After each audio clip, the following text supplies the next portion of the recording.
Welcome back mga parechong, another fishing episode na naman tayo. Sa mga bago pa sa channel ko, please mag-subscribe kayo para lagi kayong updated sa lahat ng mga na-upload kong videos. Today's adventure guys, tayo ay naghahunt ng mga kitong or samaral or ang lokal na katawagan sa amin ay isdang buras. At dito lang muna tayo sa mababa naghahunt kasi doon sa malalim na part ay medyo malakas ng agos kasi pagod tayo na kaya ayan. Tara guys, at samahan niyo ko sa araw na to at maghahunt naman tayo ng mga isda na to. Kaya tara, let's go!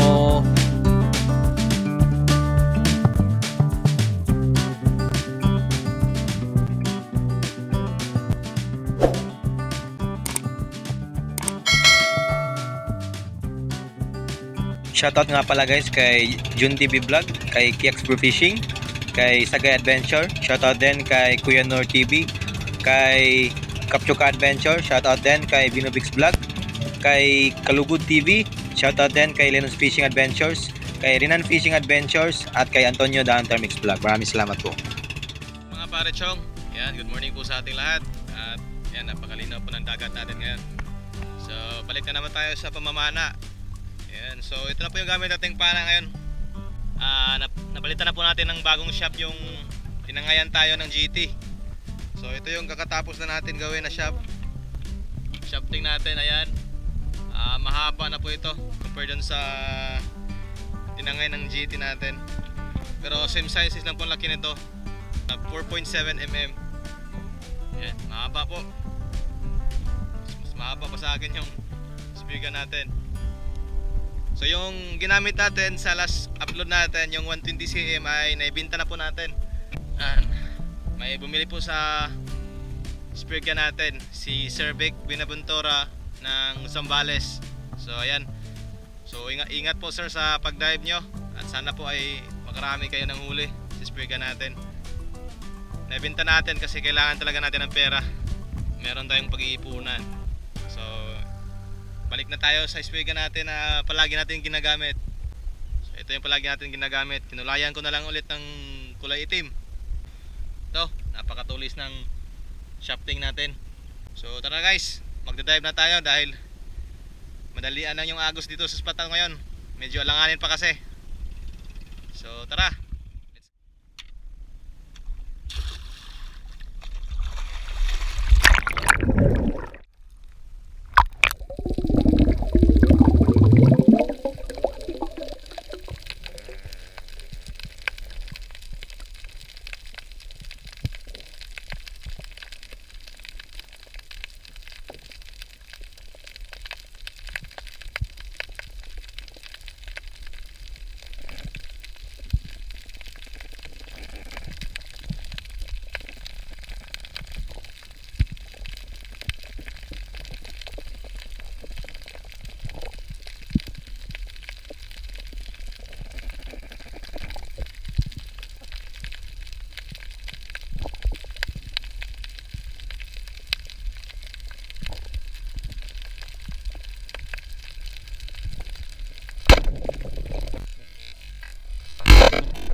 Pare-chong yung ating huli. Mga samaral or kitong, or ang tawag sa amin to ay buras. So lilipat na naman tayo ng spot.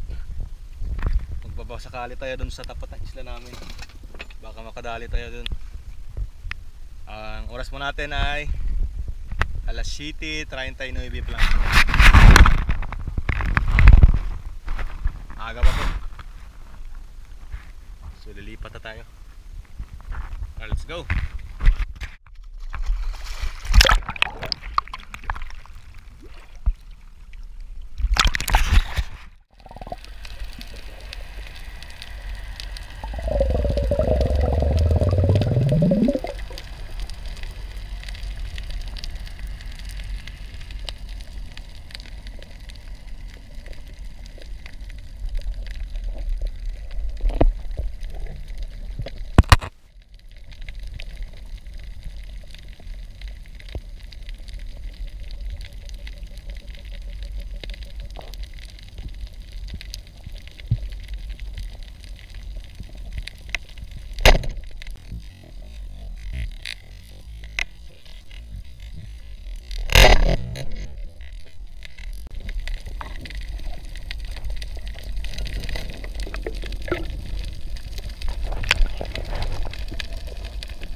Pagkatapos kong ngapana ang kitong guys, ako ay nag-dive pa ng ilang beses nito sa malalim na part. Kaya lang wala na tayo nakitang pwedeng panain, kaya nag-decide ako na umuwi na lang dahil hindi pa tayo nagagahan.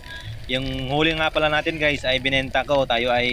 Yung isda natin ay nagtimbang ng 1.9 kilograms yung mga kitong lang or samaral, at binenta natin ng 240 per kilo, at tayo ay kumita naman ng nasa 400 plus, kaya goods na rin yung huli natin. Kahit papano meron na rin tayong pangdagdag sa ipon, at malaki-laki na rin yung 400 plus sa dive natin ngayon na kinita, kahit na ilang oras lang tayo sa dagat.